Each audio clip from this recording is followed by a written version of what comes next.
Hey everybody, it's GoblinX and welcome back to another Magic Arena Cube draft here on the channel. I don't know why I say that. LSV used to say that in his draft videos that I watched all the time, that he had on Channel Fireball as a little mini pun to start off the video. Of course you're on the channel, that's the only place that I post these drafts. Anyways, this pack is not crazy. It's not insane for sure. We've got like Lotus Field is like an interesting thing. Taps for a mana of any color, but we have to sacrifice multiple lands to do it. We've got Dragon Master Outcast for the bunch of lands deck that'll start spitting out things. We've got Teferi's Tutelage for mill, Phyrexian Obliterator for like mono black. Shatterskull Smashing might be the simplest pick here. It's a modal card, it's a land or a spell, so it works great in the lands deck, the Field of the Dead deck, mono red. It's got a lot of options for it. I think I'm okay just taking Shatterskull Smashing here. Teferi's Tutelage might be the best pick there. I don't really know the cube well enough, but I know that mill is really annoying, so who knows there. Bone Crusher Giant is fantastic, and it's going to go great with our Shatterskull Smashing. This is another card that'll work really well in any kind of multicolored value-based red deck, or just in mono red. Either of those things will be fine. This card's just a lot of value. You're stomping away something, and then you're getting a nice 4/3 body for only 3 mana. Really nice card. What else do we have in this pack? Vivian Arcbow Ranger seems incredibly powerful, but she is heavily green, so pretty committal pick there. I like sticking to the color we already have, and it's a card that's quite powerful as well. But yeah, there's definitely good green in here. Good Gruul in general. Vivian, Domri's Ambush, Gemrazor, Inscription of Abundance. Lots of good Gruul. I like Valakut Awakening as well. It's a modal, double-faced flip land. And those are my jam. All right, we've got another land for a mono-red deck, Castle Embereth. Strictly better than a mountain by a large amount.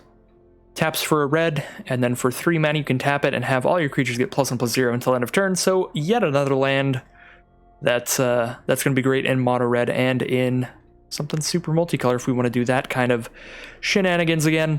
I don't see anything in any other colors that's really pushing me in. I guess we do see another good Gruul card, so we could try to push into Gruul here. Should also Dryad of the Elysian Grove for doing, as I said before, the lands kind of deck. Sorry, I bumped my mic there. This is going to be my first video with kind of my new mic, so it might be a little weird, but we'll all get used to it together. I still got to make sure everything's all set up right on the back end, but I just wanted to get into a draft. So I kind of just hopped in here. Perfos's Intervention seems fine as well. That might be an okay pick. I'm going to go with the castle. We're just going to slam the mono red stuff here. It doesn't look incredibly open, but at the same time, nothing in the other colors is super powerful and super pushing me in there, especially in this pack. I don't really like a lot of these white cards. They are all good with red though, because they're all aggressive and cheap. So these would all be good picks to move into Boros, but I kind of want to just take all the red cards we see, and then once the red cards disappear, we can evaluate at that point what other color remains in the pack at the highest amount, and maybe jump into that. Ooh, Karim Lavamancer. Akum Hellhound as well. These are both great mono red cards. Grim Lavamancer is going to give you fuel in the late game when your mono red decks run out of things to do. You get to start using your cards in your graveyard to try to chip away that last few damage, or to chip away your opponent's creatures and stuff. There's also Crawling Barrens here, which is going to be good in any deck. Underworld Ragehound and Akuma Hellhound are both just nice, aggressive creatures in general as well. Pretty great pack. I like all 3 of these. I like the Crawling Barrens as well. Kind of still want to chip away at these red cards best as I can. Try to make sure it looks the least amount open as possible. We have Embereth Shieldbreaker, can destroy an artifact on its battle display adventure, and then it just comes out as a 2/1.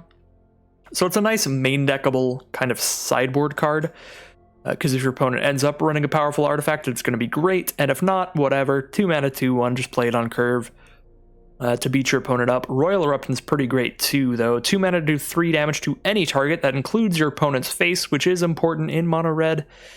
And if it's in the late game and you have the 7 mana, you can cast this Kicked to do 5 damage, even to your opponent's face. I actually kind of like Royal Eruption a little more here. This card seems pretty good and pretty important.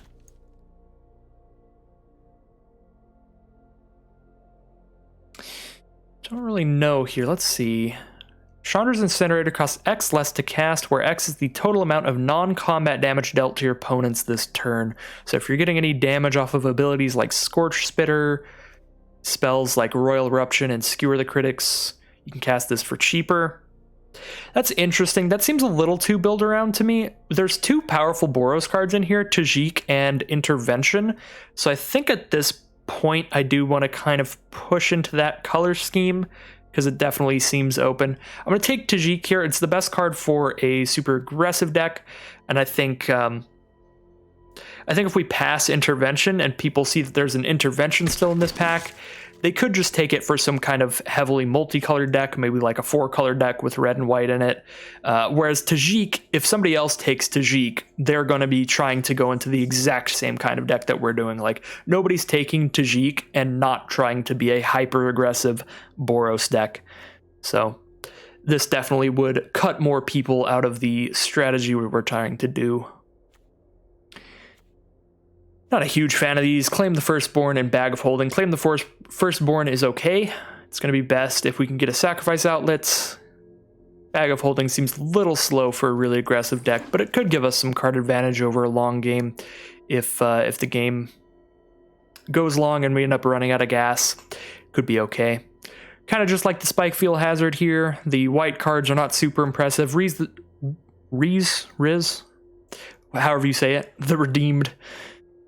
We could cast that off of just white mana, but we don't really need a very expensive mana sink in a hyper-aggressive deck. I played another Boros deck earlier in the cube drafts, if you've seen that one. I think it was like my 2nd or 3rd cube. And I had this card and ended up wanting to cut it multiple times because I was just never in a position where I wanted a mana sink like that. So Lightning Axe, 1 red and discard a card to deal 5 to a creature. Maybe.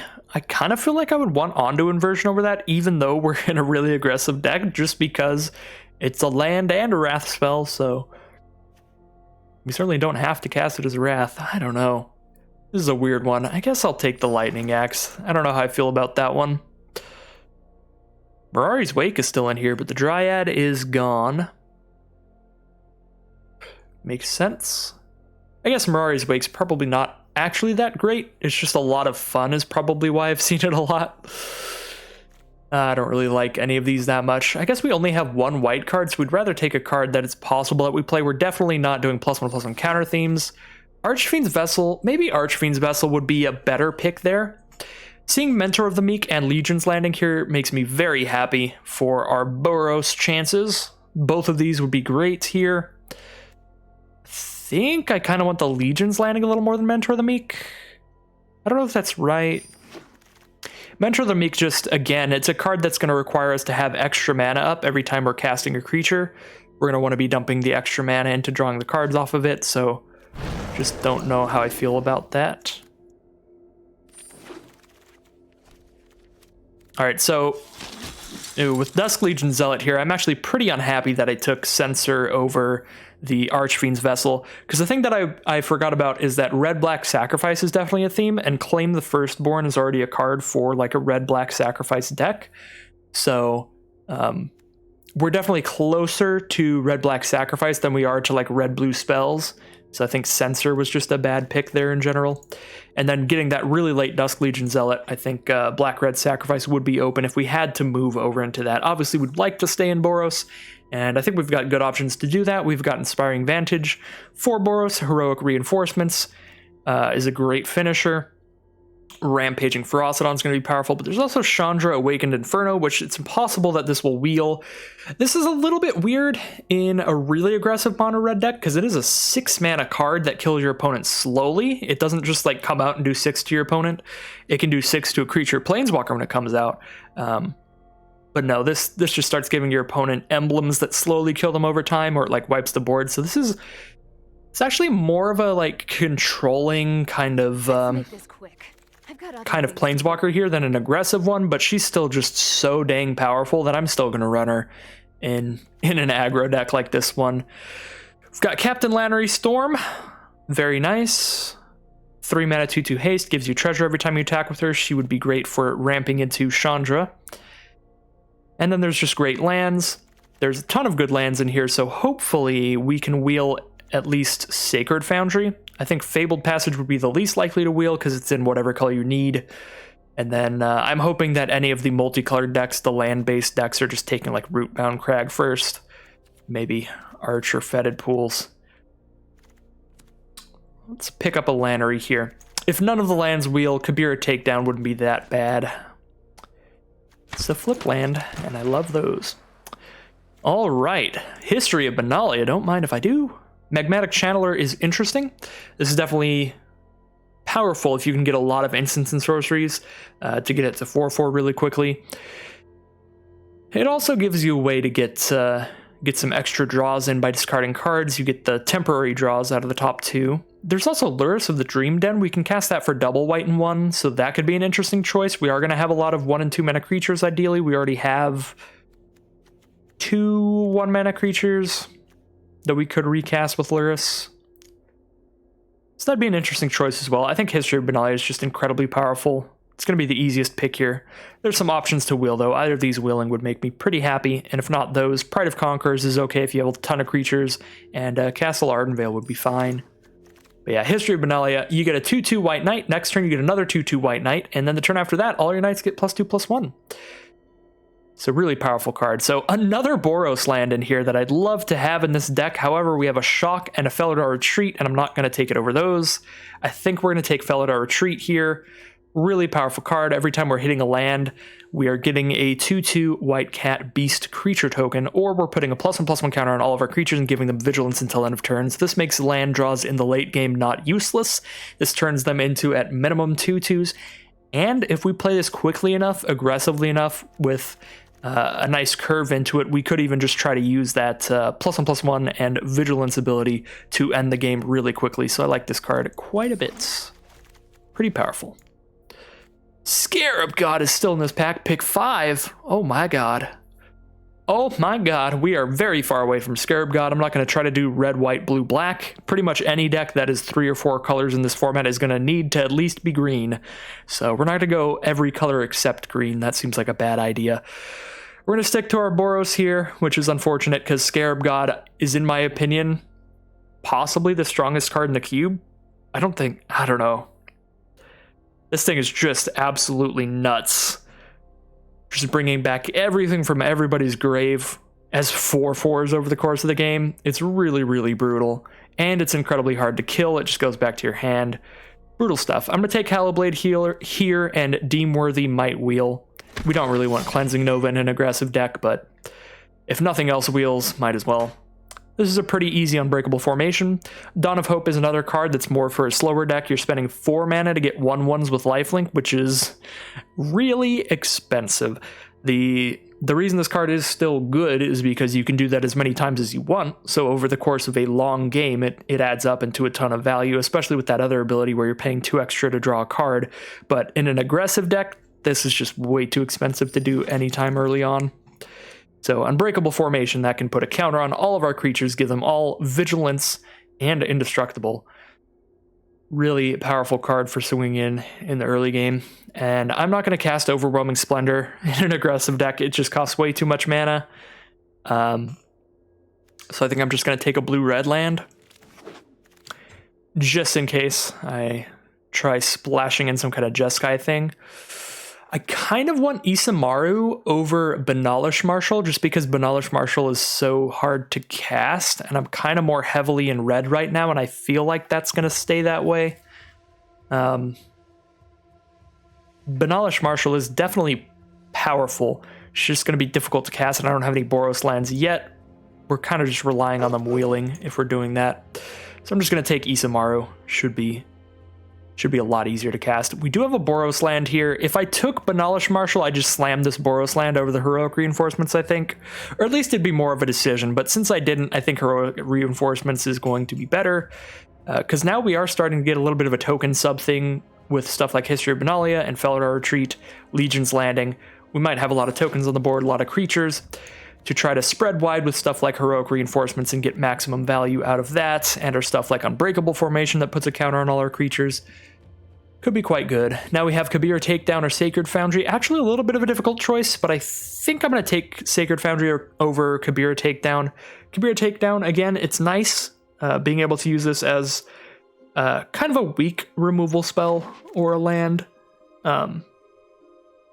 But I think I do want some mana fixing, even without the really difficult mana costs, like Banalish Marshals. We've still got, you know, like double white on turn 3, and we have a bunch of 1-drops that we're going to want the right color for. We got the Cliff Chop Retreat 2, super happy about that. Let's just screw over the 5-color players at the end there, if anybody's relying on last pick duels, I guess. Okay, probably taking Embercleave. But there's a lot of options. Chandra Heart of Fire. I don't know if I've ever read this card. 5 mana for 5 loyalty. +1 to do 2 damage to any target. That's a brutal +1 right there. Alternatively, discard your hand, then exile the top 3 cards until end you can cast those cards. This seems like, this is like the aggressive mono red Planeswalker. That seems actually real powerful, but Embercleave can just steal a game out of nowhere. Absolute standard, all-star, and staple. I highly doubt either of these is going to wheel. Maybe we can pick up a Banishing Light or Bosri's Lieutenant off the wheel here. Ah, this kind of sucks. I want both of these a lot. These are both great. But I think I'll go with Embercleave. We do have a bit of a token theme here, and we can start taking more cheap cards like Dauntless Bodyguard to help really push into that kind of theme. Because now that we've got just a ton of cards that are great if we have a lot of little attacking creatures, like Heroic Reinforcements, +1/+1 to everything, Unbreakable Formation, +1/+1 to everything, Pride of Conquerors, potentially +2/+2 to everything, Felidar Retreat, +1/+1 on everything, Embercleave, once you'd attack with a ton of creatures. I think we get all those kind of cards, and now we just scoop up the cheap creatures to try to make sure all of our synergies work, get our curve all ironed out for a really quick Boros deck.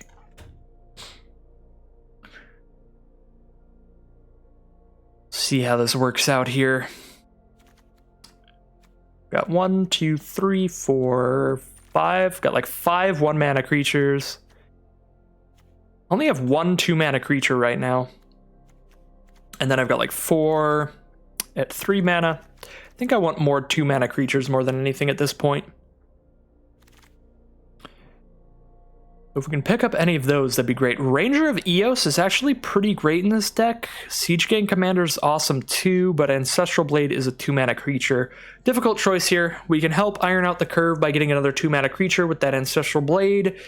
We can grab Siege Gang Commander, which is the most powerful card by itself. It's a lot of mana.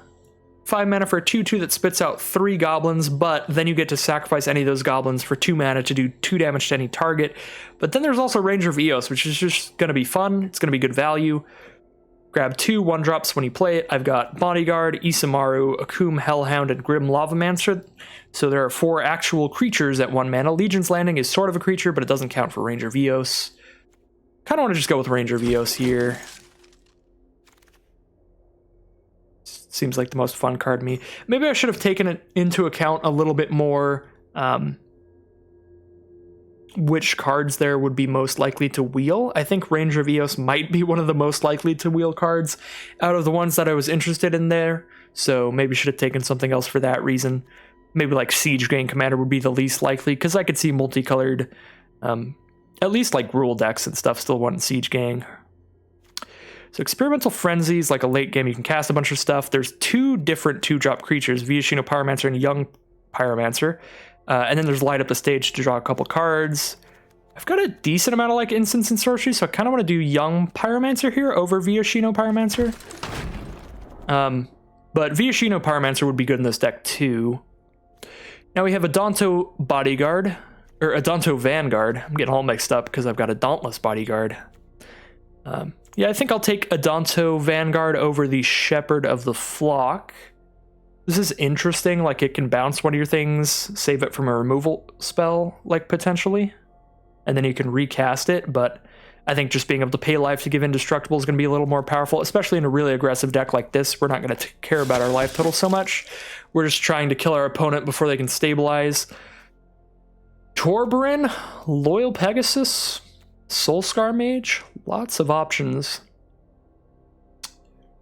Kind of want Torbarin. I don't have like a whole ton of red damaging sources. We're not fully mono red where Torbarin would be incredible. And Loyal Pegasus would be good in our curve. I'm still gonna take Torbarin. Torbarin's just insane. Just absolutely nuts. Fight as one might be good in this deck. We can see how many humans and non-humans we have. But if we're not taking that, we're just taking Active Treason, which is not fantastic. I've got 1, 2, 3, 4,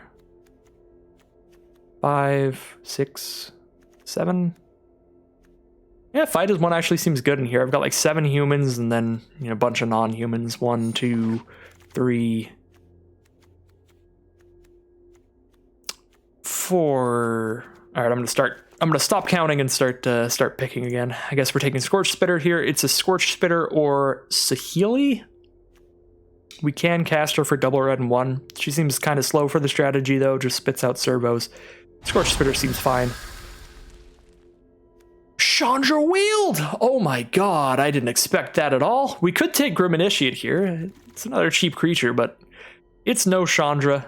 And we've got a lot at 1 mana. I think we're good on that front.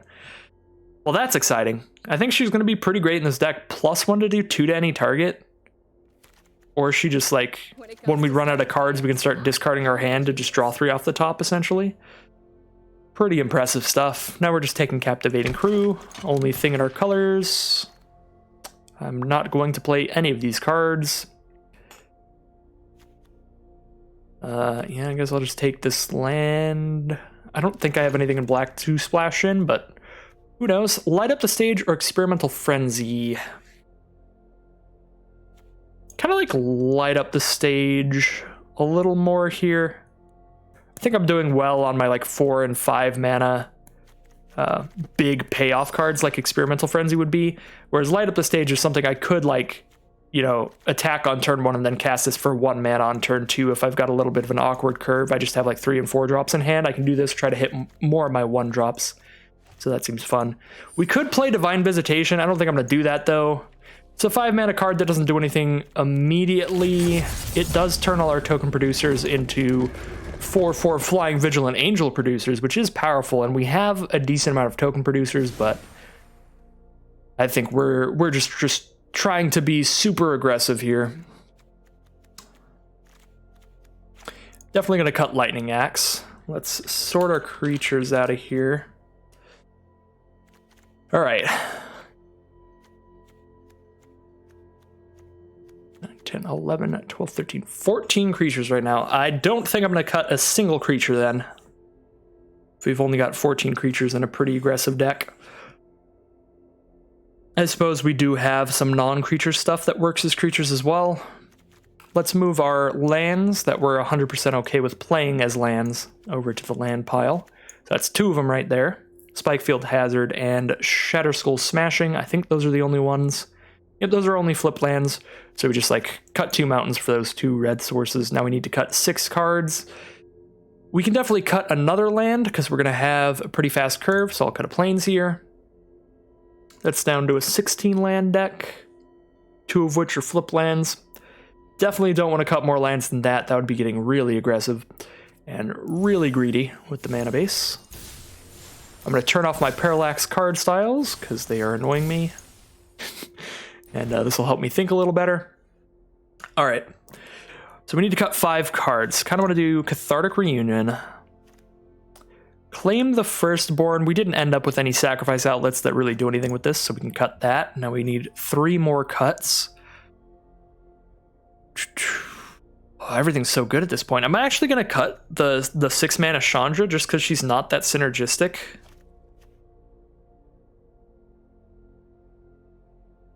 I mean, I could see ourselves in a game where we're against some kind of... I mean, really, any deck that stabilizes against us, Chandra would be a really good way to get just an unstoppable clock back on our opponent. Like, at worst, because she can't be countered, she's going to start doing 1 damage to them every turn. That's if they kill her immediately. I mean, that's, yeah. I feel like she's probably still good. But then at the same point, like, what else are we cutting here? If not the 6 mana, very, very top end card here. I'm going to move Embercleave down to 4. I feel like that's the most expensive we'll ever cast an Embercleave for in this deck. I cannot imagine attacking with 1 creature with an Embercleave, but I guess it could happen.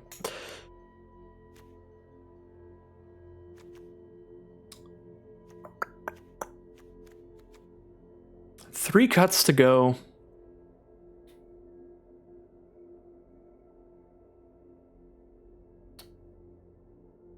Maybe I should cut Pride of Conquerors. It's a really cheap pump spell, and if we have the City's Blessing, +2/+2 to everything is very impressive, but at the same time, our other pump spells are giving us permanent value. Unbreakable Formation will keep those +1/+1 counters on our creatures forever, and Heroic Reinforcements, we're going to obviously keep those soldiers unless they trade off immediately. So I think we can cut Pride of Conquerors.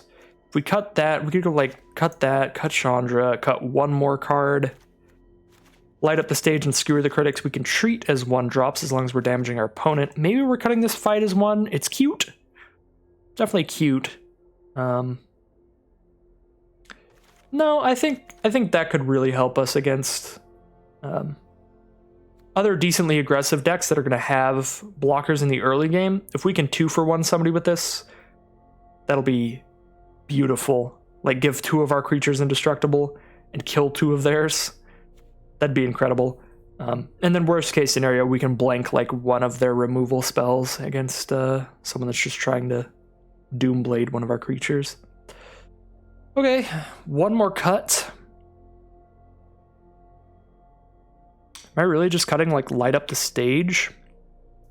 What else do I have for drawing cards in this deck? I guess Ranger of Eos draws 1 mana creatures out. Chandra can draw a lot of cards in the late game. She's kind of like Experimental Frenzy and like a damaging enchantment all in one with those 2 different +1 abilities. Just really nice. That's pretty much it for draw in this deck. Ranger of Eos, Chandra, and Light Up the Stage. Feel. So I don't want to get rid of Light Up the Stage for that reason.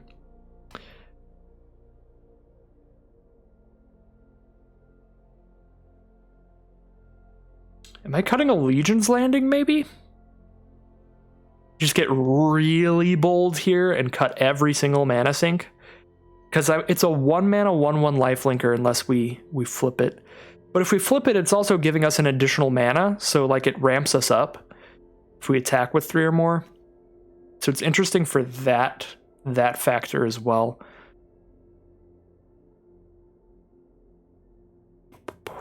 I mean, I could also just cut another land. I think I'm going to cut Legion's Landing. Well, I guess it's also another creature in the deck that only has 14 right now.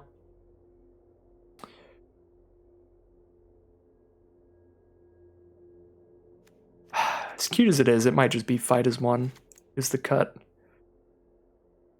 We'll see how these games go. I'm going to roll with this as the deck for now, though. We'll double check our mana costs and make sure our lands are good, because I didn't do that one other time and it really messed me up. So let's see, 1, 2, 3, 4, 5, 6, 7, 8, 9, 10, 11, 12, 13, 14, 15 red, 3, 4, 5, 6, 7, 8, 9, 10, 11 white, 5, 6, 7, 8, 9, 10 red sources, 6, 7, 8 white sources.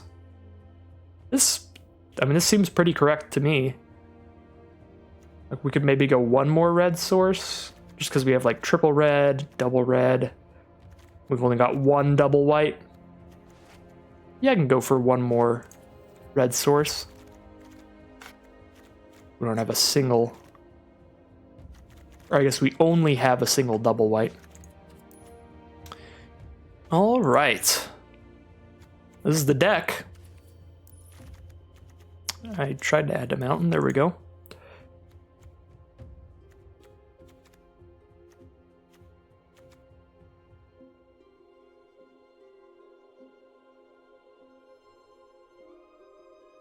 I only have one triple red, and I don't need double red till later. Kind of considering putting another plains back in. Right now we're at 7 white sources. Yeah, let's put another plains back in. I've changed my mind. Kind of looks like I accidentally cut 2 plains there. I think that might have been what happened. 11 to 8 now. Okay, that seems good. All right, well, this is the deck. Another Boros aggro deck. Been a while since I did one of these, but this is looking pretty impressive. Certainly looking pretty impressive. Definitely different from our other one as well. We've got more cards that kind of pump our whole field, and ones with staying power as well, like that Unbreakable Formation, Fell at Our Retreat. Heroic Reinforcements will be fun. We'll see how well the Boros aggro does. At worst here, the games should be pretty quick, because we're going to win or lose with some speed to it. So no 1-drops means our curve isn't even awkward here, because we can just drop Embereth out tapped and not worry about it. Yeah, this seems pretty good. Is this a knight? A Danto Vanguard is unfortunately a soldier. If that were a knight, we'd have an incredible curve with the History of Benalia. Stomp might be our first play. Oh my god. With a Nessian Hornbeetle out for our opponent, kind of makes me want to just stomp that right now before they potentially play a 4-power creature. Like if they could just hard cast a Bone Crusher Giant next turn, that would be bad. The Hornbeetle gets a +1/+1 counter at the beginning of combat if they control a large creature like that. So we're against a Gruul deck, so it's going to be a war of multiple aggro decks. Could play a Young Pyromancer and try and get value over the course of this game. I think I want to just shoot the Hornbeetle before anything else happens.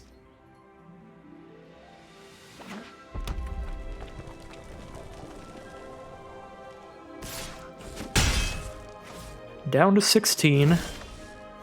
Our opponent casts nothing. So I'll just drop a History of Benalia. If our opponent doesn't play anything else, they're not going to be able to attack into our Knight token.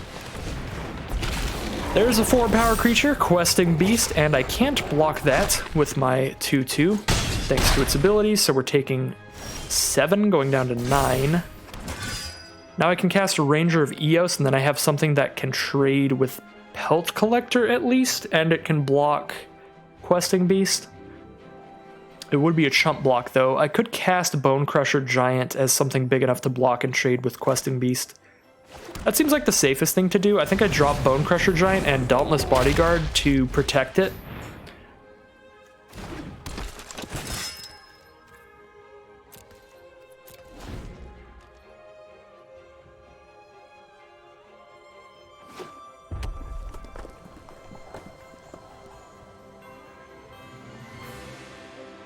I think if they slam the all attack here, I'm gonna just make the best blocks that I have on board because I'm sitting at 9 life, so I don't think there's anything I can really do to play around a pump spell. If I let anything through, whatever pump spell it is could get me incredibly close to death. If I don't, I'm already gonna be losing creatures for no value.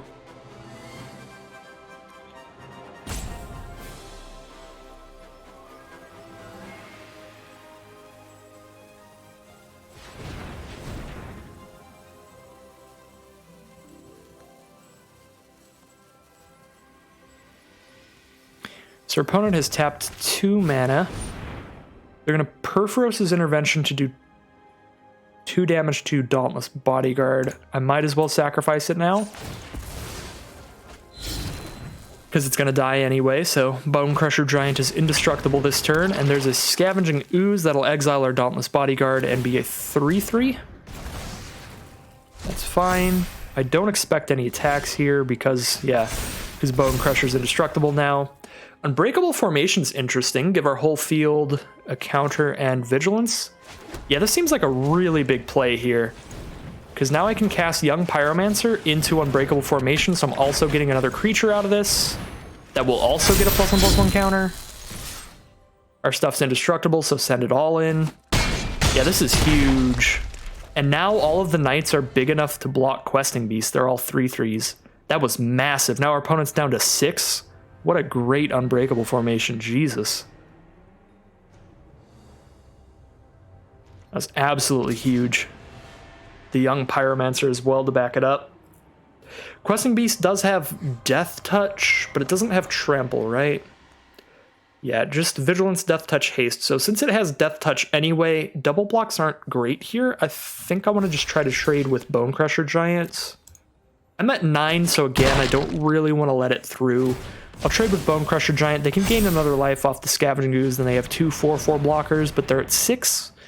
So I have plenty of draws that leave them just dead immediately. Now that they have another mouth on the board, a 3/3 Hippo, certainly less dead.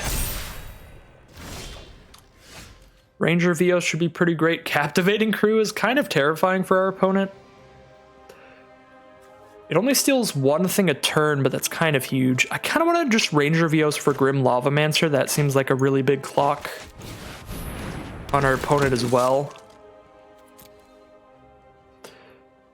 Scorch Spitter as well is going to get damage in no matter what, so I think it's Lavamancer, Scorch Spitter here. Drop the Lavamancer. Could attack with everybody to get in for 2 damage. I get in for 2 damage, trade with the Hippo, and lose 2 creatures. That just seems not worth it.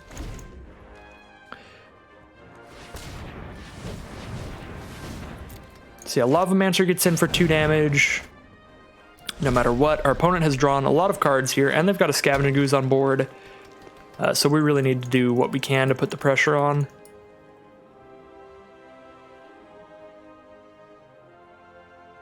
I've gone wide enough here. I've actually got quite a bit of pressure. They have double green up, so hopefully they're just trying to gain a couple life. They go to 9. They just hit our History of Benalia. Interesting. I would have just exiled the creature from my own grave if I were in their position to gain some life, because that would be what I'm most concerned with. Okay. These land draws this game get the 1 red source. I mean, it's fine. Just if we could activate Castle Emberth here, I think we'd just win, because they block. Yeah, we just win. So do we actually still just win? They block these 3, take 1 2 3 4 5 6 7. We do still just win, right? Attack with everybody except Lavamancer. Yeah, they needed to exile one of our creatures, I think. I don't want to leave myself dead. So I want to make sure I'm right here. Block, block, trade, take 1 2 3 4 5. And then Pyromancer and Eos would die. Well, I need Pyromancer and Eos to die to shoot them with Grim Lavamancer. So is there any way they could block here and not have them both die? They could block the 2 knights, have those die. Block there and take 6.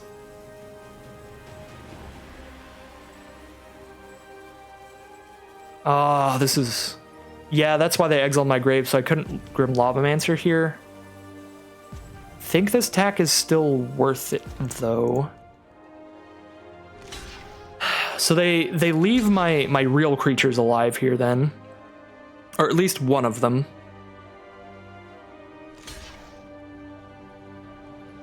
take 5, they're going to 2. If I get one more card in my grave, I just win on the spot. But they're probably going to Scavenging Ooze then, so I think I just drop Captivating Crew and a Vanguard. Next turn, we're going to crew one of their creatures. I still like pushing in the damage there, even if I'm not going to get an activation out of Lavamancer. Now I see what my opponent was doing with the Scavenging Ooze. Get rid of that Lavamancer ability. Makes a lot of sense. That's definitely an option as well.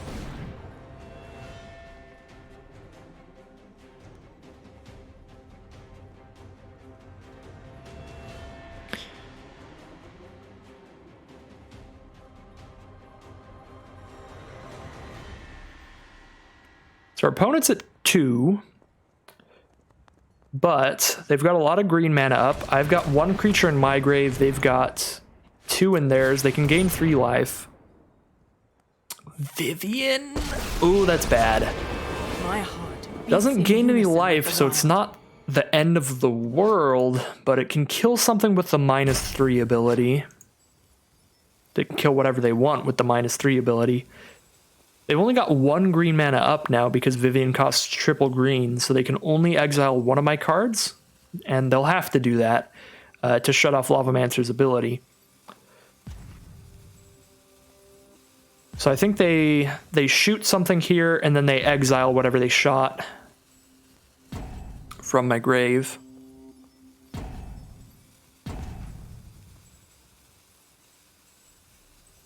I don't think they're really in a position to be using the +1/+1 counter ability.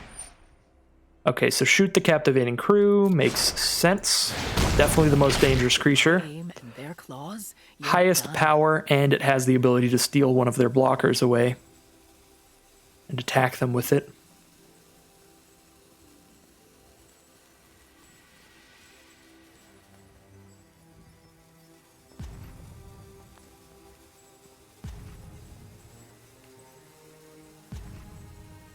They've got the 1 green mana up. There goes the Captivating Crew from the grave, putting them up to 3 life. Still have a ton of outs to draw into.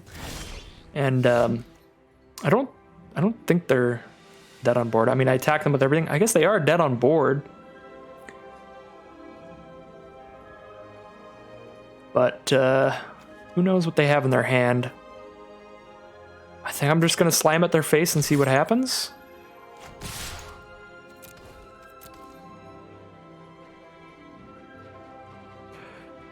This will be a rough one to lose, but I think I gotta just make them have it here. So they have something to survive this turn. I'm probably gonna lose anyway, because then they get to untap with Ooze again. They gain 3 more life.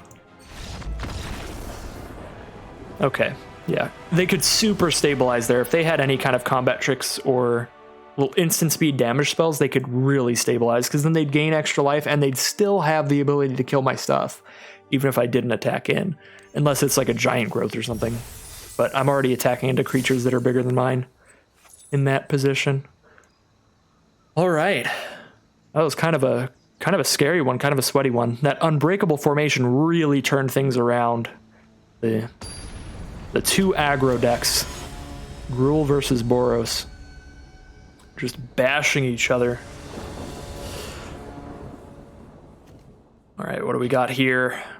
No 1-drops means the tapped lands is not awkward at all. We can also just pay 2 life for Shatterskull Smashing. Definitely want to draw another white source for History of Benalia, but if we don't, we can even just use the treasure we get from Captain Lannery attacking to cast it. I like the hand. I'm actually considering just dropping Shatterskull Smashing turn 1 tapped. Because Spikefield Hazard might actually be good with Young Pyromancer. If our opponent plays anything with 1 toughness, that'll be something we might actually want to do. At the same time, Shatterskull Smashing can be played as an untapped land. It makes sure that we can actually Captain Lannery Storm on turn 3, even if we don't draw lands. Yeah, I'm going to start off with Spikefield Cave tapped. We'll see how it pans out for us, but I think in general, that would be the best. That's really unfortunate. That's really unfortunate. Opponent starts with a 1 toughness creature, and we draw into the land. So, Would have loved to just Spikefield Hazard that away, obviously. I think because we drew an untapped land, we would have had a really good curve here where we would go... oh, yeah. Oh, that would have been so good. I'm so disappointed right now because we would have went Shadow Skull the Hammer Pass turn 1, turn 2 Plains Pyromancer, turn 3 Plains Lannery, make a treasure token, sacrifice the treasure token to instant speed Spikefield Hazard away the Goblin Banneret, which would also pump Lannery Storm to being 3 power because we'd have sacrificed the treasure, so that would have been huge. Instead, I guess we can hold on to the Shatter Skull Smashing and try to cast it off some treasures. Because as soon as we hit 3 mana, we get to kill both their creatures. So we need 5 mana total for that. So I kind of want to just actually play Lannery and attack into the Soulscar Mage here. Get a treasure token. It's not going to leave up any blockers for the Banneret that way. I guess I could send in with the Pyromancer too. I only have 1 sorcery in my hand right now, so Pyromancer isn't doing a lot. I think I'm actually fine with that trade for the Soulscar Mage. And it looks like that will happen.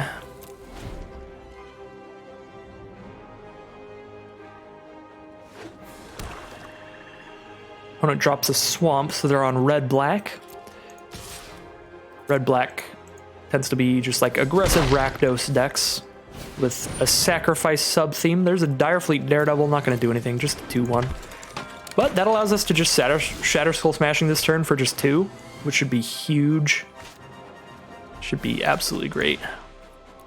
Beep boop. Boop boop. Get out of here, get off the board. Get Shatter Skull smashed. All right, and now I've sacrificed a treasure, which pumps Lannery up 1. We're going to keep the other treasure, though. And then try to take over this empty board. Our opponent's stuck on 3 mana as well, but they're in Rakdos, so they're probably fine, just like I am fine at 3 in Boros. I guess with the treasure tokens, I'm fine. If I didn't have the treasure tokens, I'd actually be hurting a little bit because I wouldn't be able to use that smashing there, and I wouldn't be able to cast Crew later if I wanted to. All right, another land. That means I have 5 mana here. I can play Hallowblade and History of Benalia. Alternatively, I'm just casting like Captivating Crew, and that's it. Could cast Embercleave. I've got the 5 mana for it if I play this Plains. Then I'd be Embercleaving in with Lannery. I could actually even sacrifice 2 treasures to play Embercleave. If I wanted to, then Lannery would be at 4 power, 5 power. That'd be 10 damage. That's so fun, but I wouldn't have another creature on the board, so I think I still want to hold off Embercleave for another turn. So I like Benalia and Hallowblade here. And then I've just got a ton of creatures out. I should be able to just Embercleave for the win next turn if I play like this.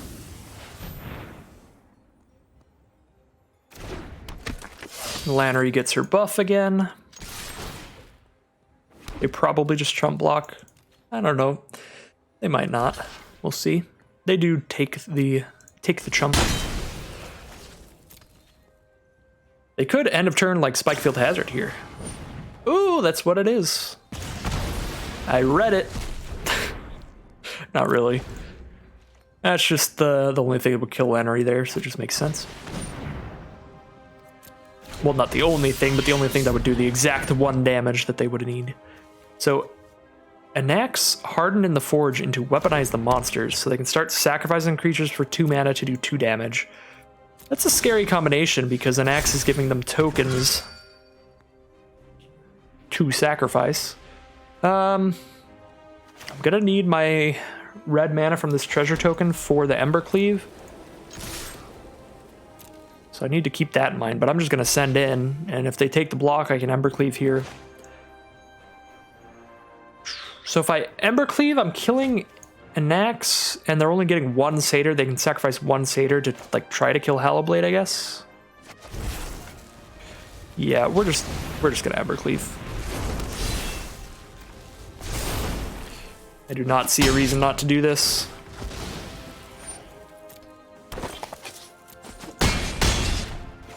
Yeah, they're down to 8 now. History of Benalia cracks and gives their knights +2/+1 next turn. They're gonna have some good stuff to get out of this one. They could like play a swamp cast Languish. That would be the best. But they do have weaponized the monsters. They could at least get rid of some tokens. Looks like it's not going to be enough. That History of Benalia ability next turn is going to destroy them. Even without it, they are pretty dead on board. They need to get rid of 2 of our creatures. So that went pretty well. That's 2 wins for our Boros aggro deck heading into round 3. See what we can get accomplished here. So, if you are unaware, the next quote unquote new premier draft set coming on Magic Arena is going to be Guilds of Ravnica, coming back January 1st. So, expect a lot of those drafts. Very excited about that. I'm gonna keep this one. It's pretty slow, to be honest, but it's got all of our colors and it's got some powerful stuff coming up. And Lannery should be able to ramp into some bigger stuff, which could be nice. I think our curve is high enough that I am just going to play Shatter Skull tapped this turn. I don't love it, but it's my only land that always comes into play tapped no matter what. So in case I drew a 2-drop this turn, which I didn't, I guess now I can just play Clifftop Retreat tapped. Might as well. Now I play Lannery. Please don't counter her. I love her. She's my best friend. We're going on pirate adventures together. All right, they did not counter her. They have 2 blue mana. Now they have a swamp. So blue-black.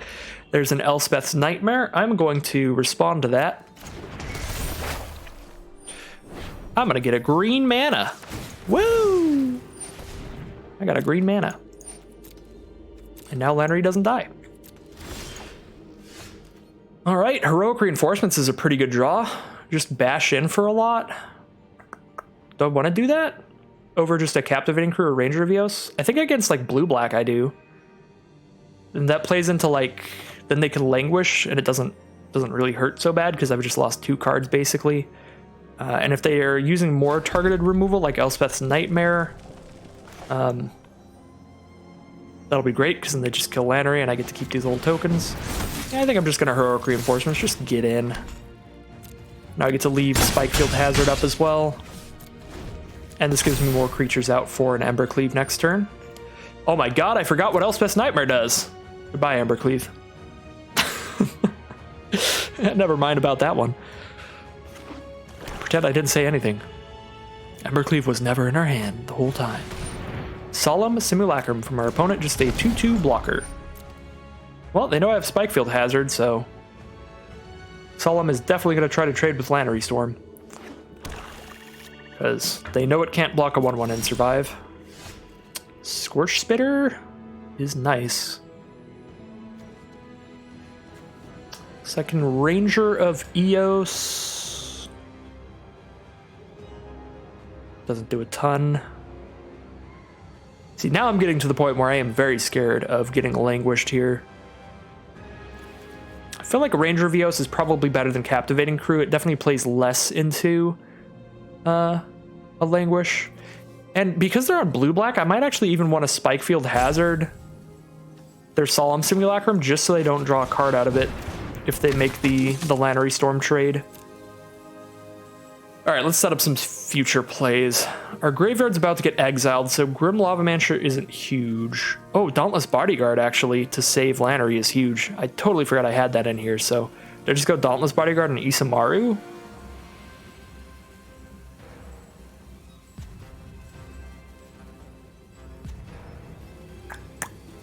That or the Lavamancer. Yeah, I think I'll go Isamaru here. Bam, Dauntless Bodyguard. Get in there. Save Lannery. And as I said before, we are really hoping for not a Languish.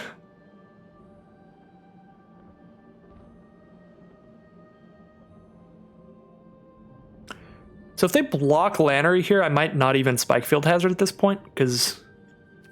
Ooh, they just don't block at all. Okay. I'm gonna actually just keep my treasure for a Spike Field Hazard here, rather than just committing more to this board, because as I said, probably 20 times now, I'm scared. Here comes the Wraths. Here comes Damnation. I don't think Damnation is on Arena, but you know, it'll happen. Watch. Chromatic Lantern into Languish. Here we go.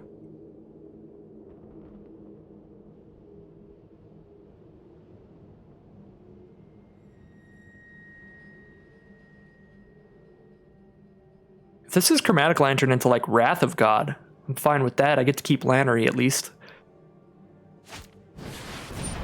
Mythos of Aluna. Create a token that's a copy of a permanent, and when it comes to play, it fights something. Interesting. So they get another land with the Solemn. I think we're fine. Oops, I accidentally slapped my mic. This is what happens when it's not just attached to my face.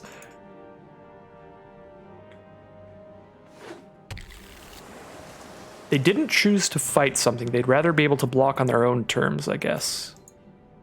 Just during their turn. Okay, so they've got the 2 blockers. So they go block there, take 1, 2, 3, 4, 5. 1 damage off from lethal.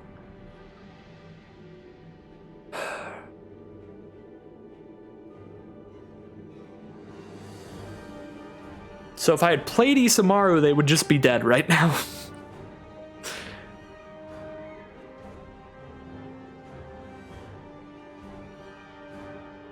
However, like, they have to block Lannery and Ranger Vios, which means at least I get to, like, keep Lannery with my Bodyguard's ability. I don't have the mana to do anything with Captivating Crew. Let's just send in. See what happens here. Block there. Block there. If I do nothing, they take 4. Lannery and Ranger Vios are gone, and they draw 2 cards.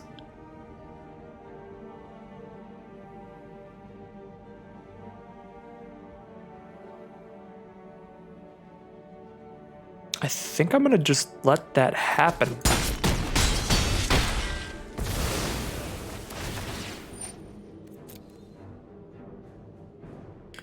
Because my alternative plays would just be like really playing into a board wipe, whereas here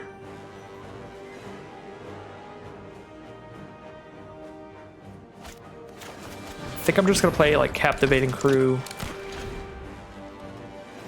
If they board wipe me now, it's not the end of the world. I got a ton of other creatures to plop down on this board. Scorch Spitter is gonna be a really huge one. And if they don't board wipe me, Captivating Crew is just gonna win.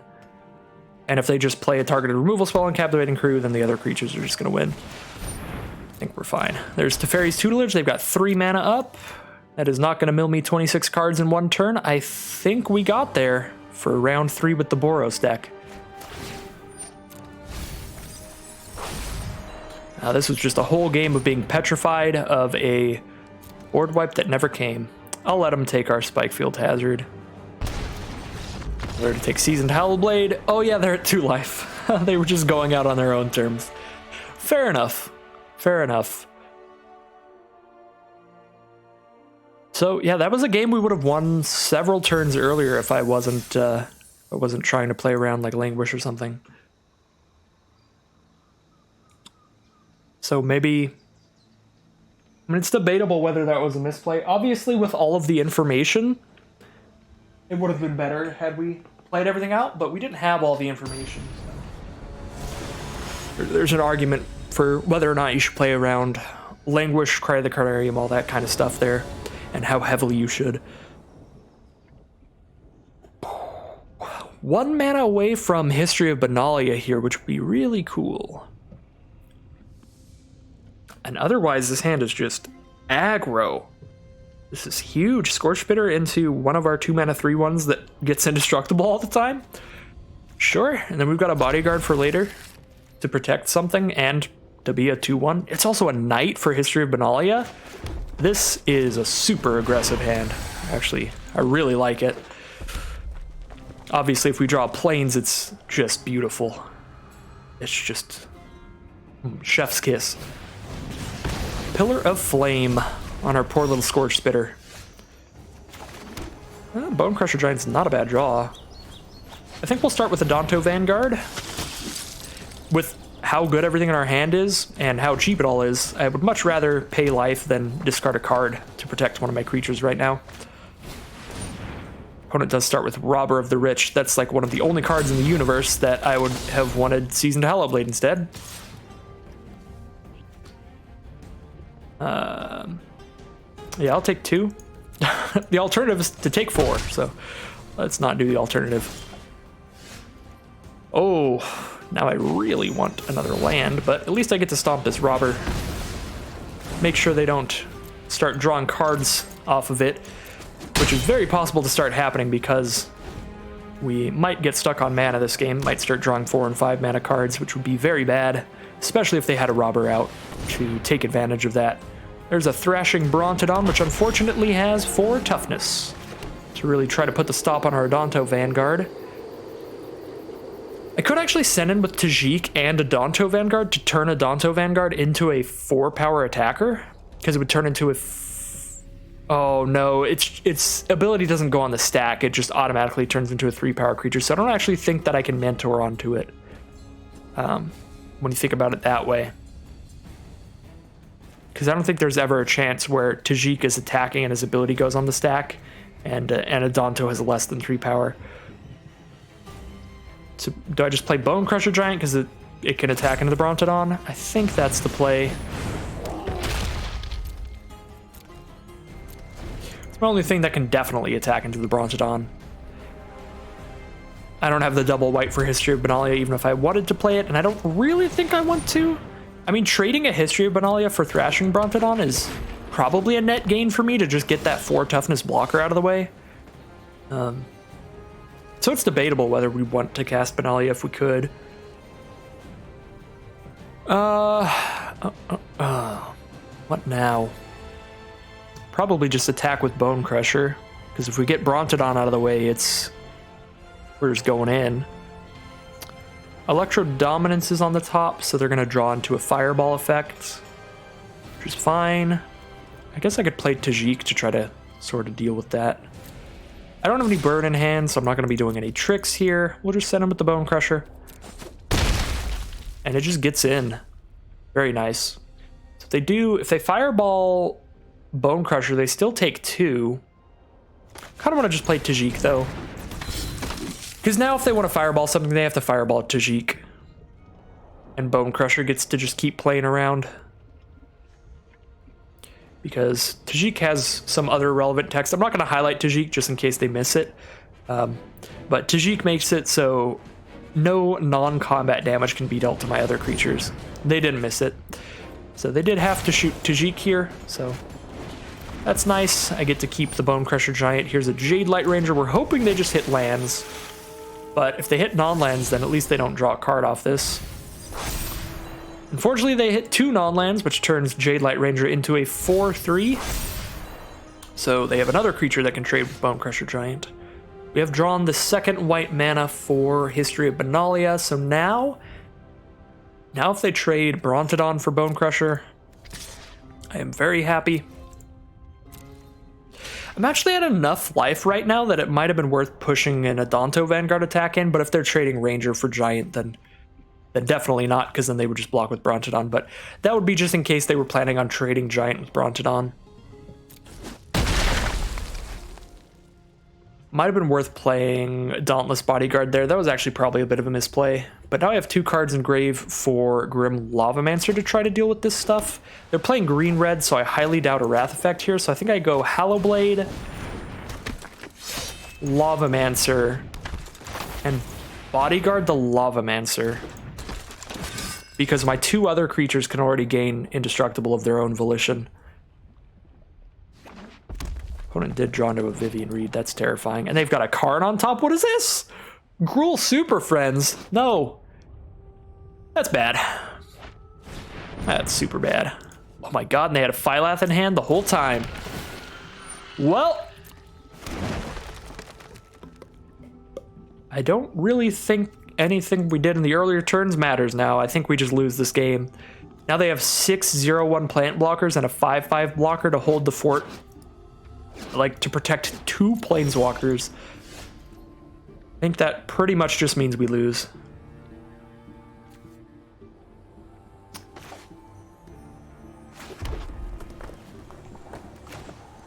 I guess they get to, like, Vivian minus our History of Benalia if we dump it out here. I have enough mana to use Castle's ability and Lavamancer's ability if I send in. So that's 5 damage. Each of our creatures does at least 5 damage.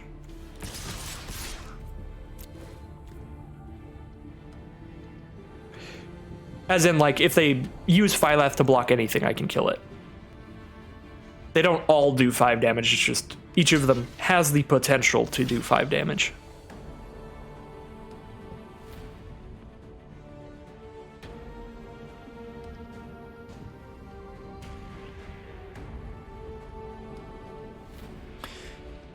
Alright, I don't love this. I do get to get in for 4. Put them down to 9. Kill the Brontodon. And I just lose my bodyguard?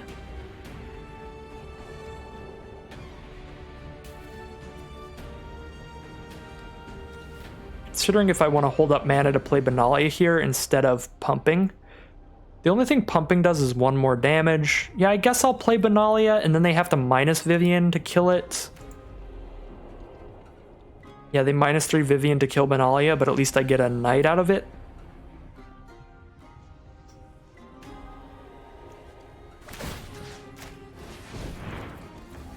I feel like that's better than just doing 1 more damage this turn.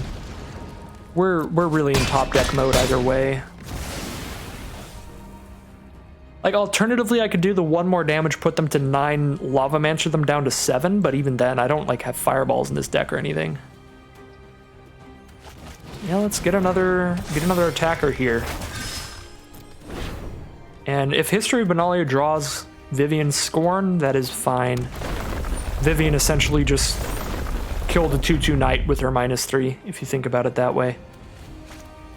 If that's the play here. It's not even the play. They're just going to drop a Karn. Draw some cards off of him instead. You can have the Mountain. Magma Jet is in exile. Yeah, Phylath's pretty brutal.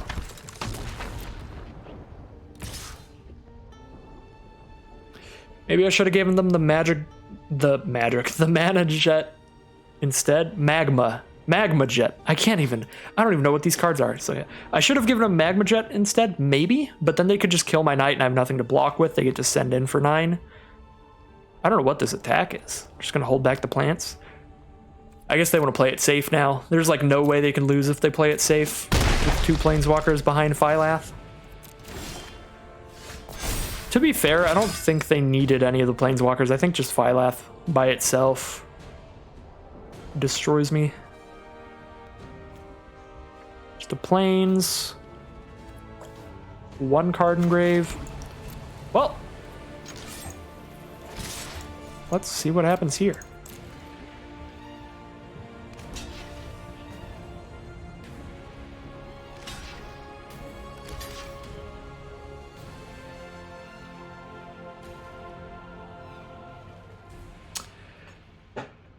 So I can kill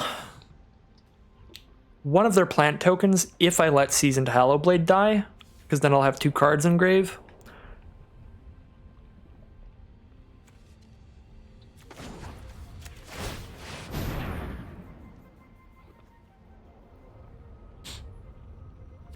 I totally forgot about Hallowblade's ability. I should have just been holding lands to do that, but it doesn't really matter.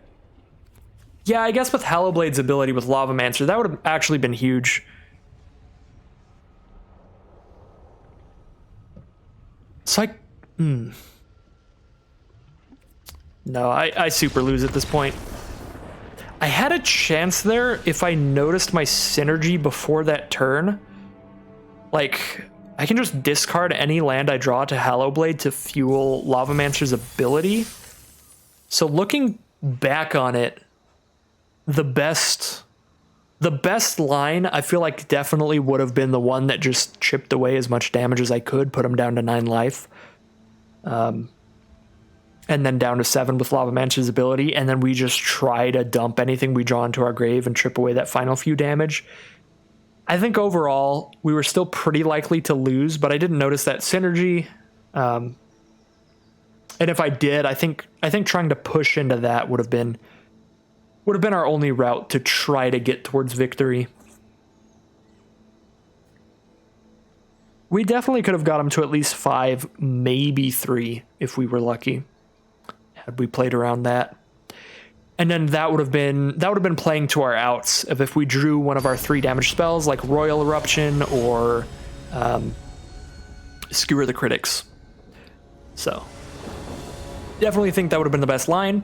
Would have mattered either way because we didn't end up drawing Skewer the Critics or Royal Eruption. But if we did, that would have been huge. All right, Isamaru and Akuma Hellhound and Tajik. This is a start. We've got a Bone Crusher as well if our opponent is playing some early game blockers. Stomp them off the field. It's another great super aggressive Boros curve. That's what the deck is built for. And I dropped my water. I dropped my water bottle.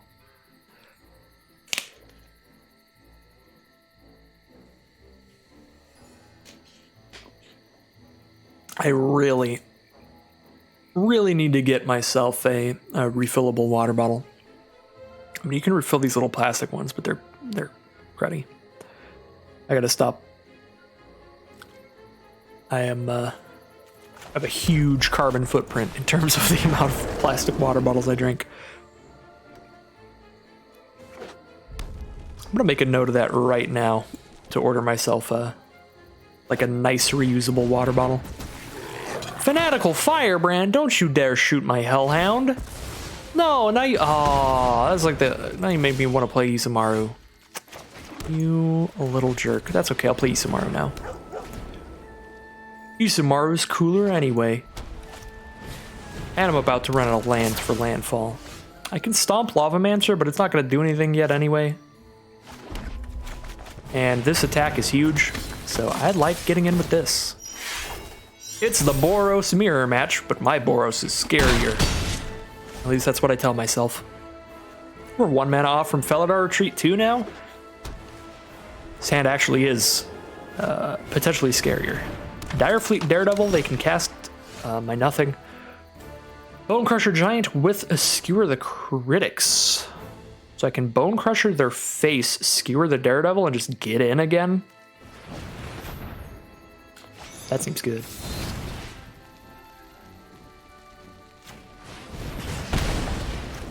That seems real good.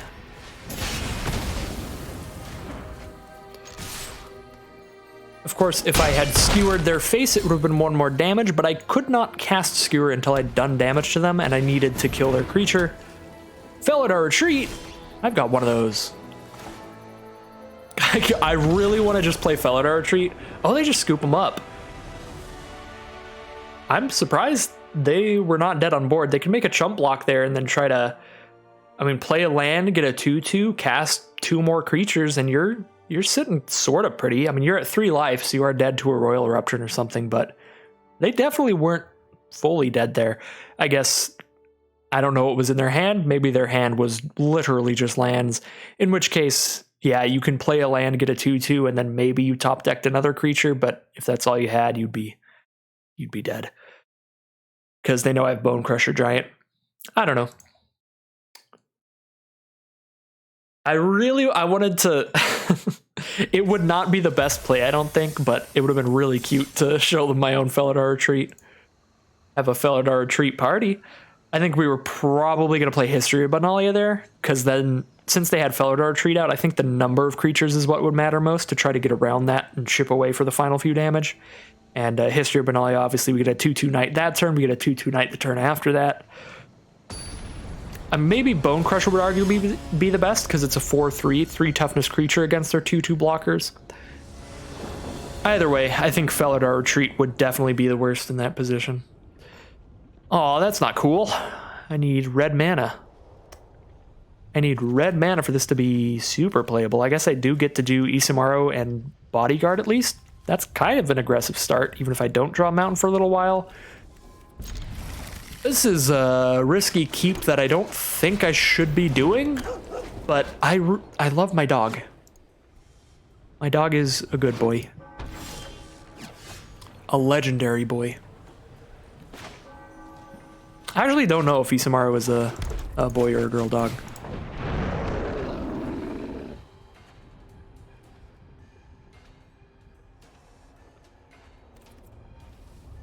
It is a boy. I should say he is a boy. Sorry, I had to read. I had to read the flavor text to find out. All right. Let's see what my opponent can do about this start. If my opponent plays Cry of the Carnarium, I will cry on the inside and lose this game. But if they don't, I am almost 100% certain I'm about to win. In like 2 turns, because look at this. This is a start to a game of Magic. Okay. My opponent's just like, it's gonna be a yikes for me.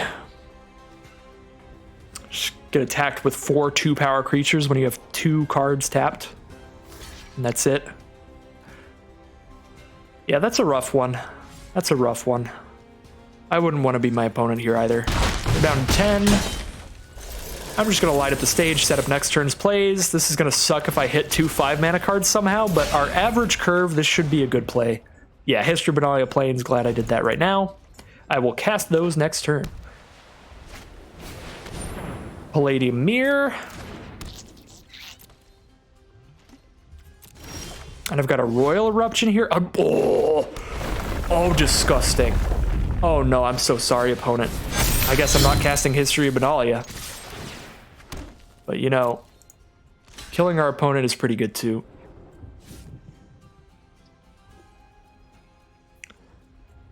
That was gross. It was a disgusting draw. Might have been better to still just play History of Benalia, but I don't think so. They're down to 4 now, and I'm really close to Royal Eruption with Kicker. I've got 1, 2, 3, 4, 5. I guess I need 2 more mana for that.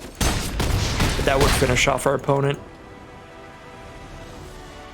Oh, they're just... What, they're dead? -2? What? Can I not do math?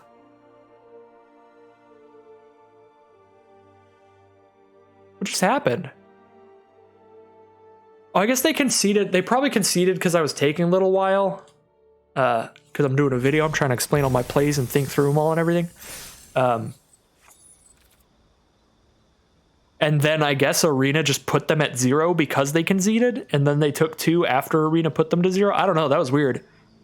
I don't think they were dead by that attack. I'll have to look back on that. If they were actually just dead on board there, I am blind and I just can't. I can't do anything with numbers, I guess. I didn't think they were dead on board there. I think I was putting them to 4 there.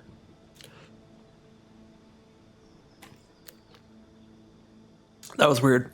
It always feels really rough when your opponent like concedes because you're playing slow. I feel like that happens to me a lot. I'm a slow player in general.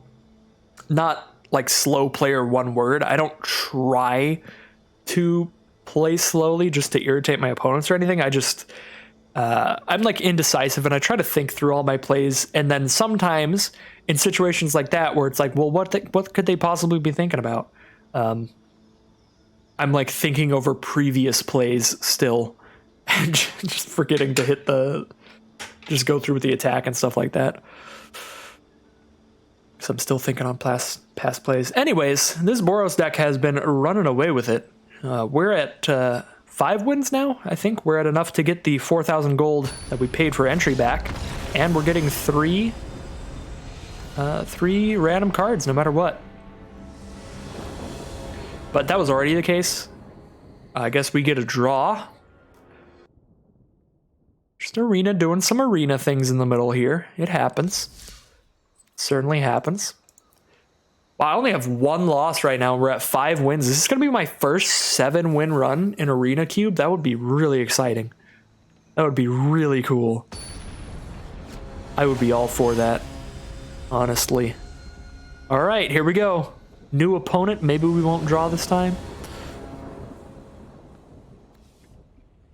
This is another impressively aggressive hand.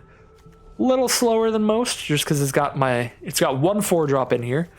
But other than that, pretty good stuff. I guess also it's got multiple like burn spells that aren't like creatures to just dump out on the board. Still definitely going to keep this. We're going to drop Scorch Spitter turn 1 and try to get off the ground running. Just be faster than our opponent.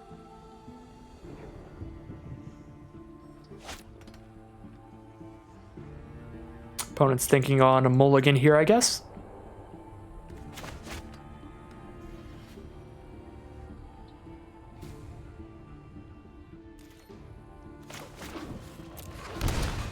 All right, so our best draws would be to like draw basic land and then draw 3-drop, so we can curve out 1, 2, 3.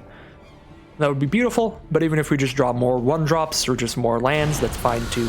Because if we draw 2 more lands, we get to cast Captivating Crew. If we just draw more 1 or 2 drops, we just get to dump more stuff on this board.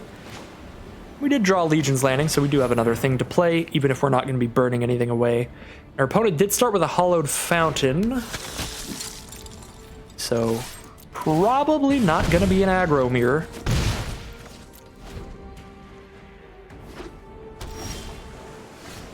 All right, off to a great start. I have the double white to cast Legion's Landing and Dauntless Bodyguard here. They probably don't have anything here, which means I get in for 5 this turn. Next turn, they'll only have 3 mana up, which means they can't Wrath. So they're down to 13. They can't Wrath next turn.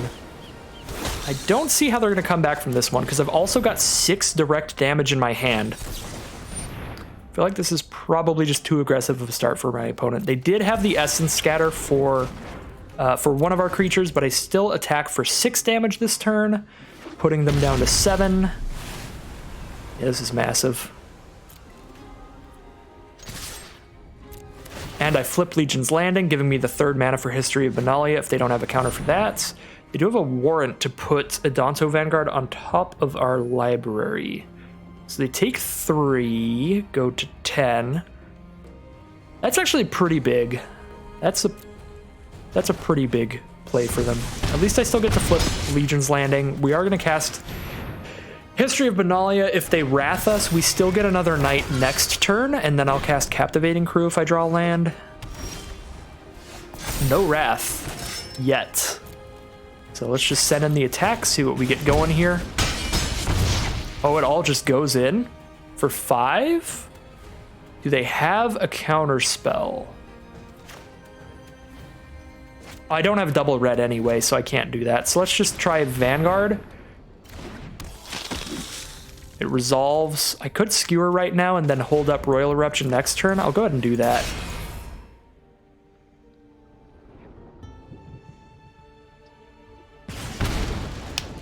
So if this resolves, and then if they Wrath this next turn, I can still Royal Eruption their face. I guess now I have an indestructible creature out if they're just going to Wrath.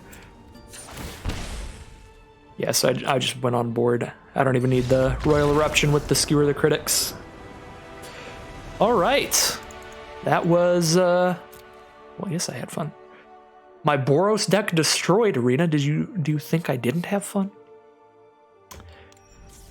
That was good. They even had the Wrath. And we pushed through it with our Indestructibility. Very nice. And even if we didn't have the Indestructibility with that Royal Eruption backup, that was just a really, really good start. I am loving this deck. The aggressive curve is super working out. I think our opponent had an impressive control deck as well. They held off for a lot longer than I thought. They had a lot of cheap interaction like that Essence Scatter and the Warrant to throw my creature back on top. So that was actually an impressive showing for our opponent, in my opinion, even though we kind of just dismantled them. I think that was just a great draw, great curve in general for us. And this looks like another one. This looks like another pretty good curve. Legion's Landing into Vanguard into Lannery Storm. Flip it, turn 4. Have an extra mana up, should be fun. Opponent starts with a Temple Garden. Could be on Selesnya tokens or something, or they could be on a pretty multicolored deck with just green as the base. And that might be the case with Temple Garden into Hinterland Harbor. They have access to green, white, and blue now. Let's see if they have a counterspell for Lannery. I hope not. If they don't have anything here, this is going to be another game where they're going to need to get some action very soon because we're pushing in for a metric shit ton of damage right now. I could even sacrifice the treasure to do 3, 6, 7 instead. I don't really want to do that because I could Bone Crusher their face as well, put them down to 10. I don't think I want to do that. I think I'd rather save the Bone Crusher just in case they play a blocker here. If they don't, I'll Bone Crusher their face. Alternatively, I could obviously have cast Bodyguard there on like Lannery Storm, but I like having Stomp up. Bodyguard does also give us more attacking pressure on the board immediately. We'll definitely see right now whether holding up Stomp pans out or not.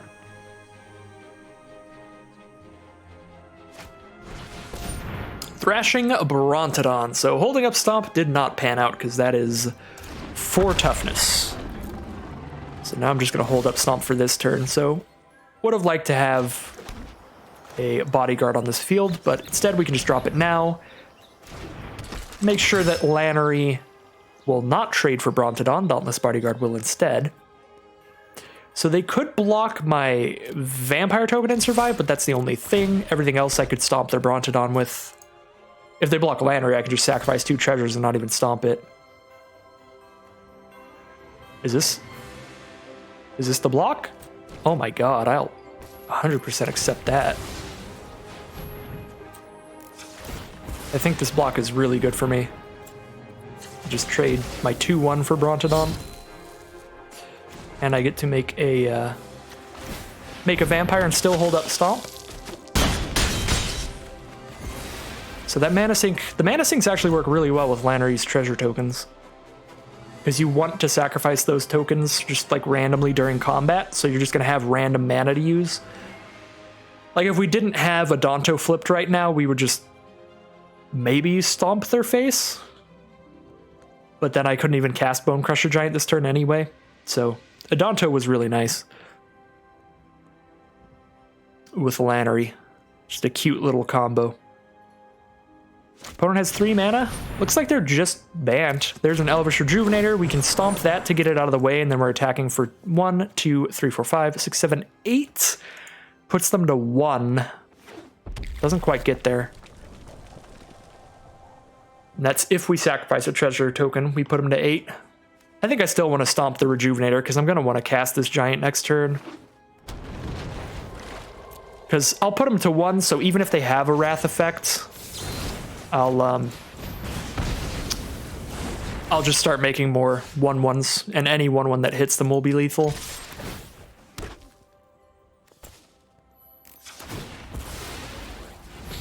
Let's put them to 1, and then play our Bone Crusher Giant. If you got the Wrath, you got the Wrath. I mean, what could they possibly have here that isn't a Wrath that they'd survive with? Hornet Queen? If they have Hornet Queen, Bone Crusher Giant's not going to get in anyway. Okay.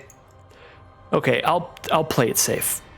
I will not overcommit. If they Wrath, I'll have a Bone Crusher Giant backup. They're not going to have 5 removal spells, or any combination of 5 removal spells and creatures. Alright, there is the final win. So that's my first 7-win cube run, I'm pretty sure. I think I got 6 wins before with the last Boros deck. 5 or 6, but not the full 7. So that brings us to 6,000 gold and 3 cards. Very nice cube run. As always, at the end here, while we look at the rares, I'd like to thank you all very much for watching. If you want to see more Magic Arena content, primarily drafts, stick around where you're at on the channel. There should be little blurbs popping up on the screen if you'd like to subscribe or check out any other videos. All right, Legion's Landing and Feather are the rares, so I will see you all again very soon. We got Guilds of Ravnica coming in January. If there are any videos before then, it'll be some more cube drafts. Guilds of Ravnica is actually only 3 or 4 days away from coming back. And then obviously the big exciting new set coming up is Kaldheim. There is a reveal event on January 7th. There's a reveal live stream, and then the set actually comes out on the 28th, something like that, on Arena. So I'll probably have a few videos about that as we get closer to it. So Legion's Landing, a very relevant card to open out of our 3 random cards, because it did help us win that last game pretty handedly. So once again, as always, thank you all for watching, and I'll see you again very soon.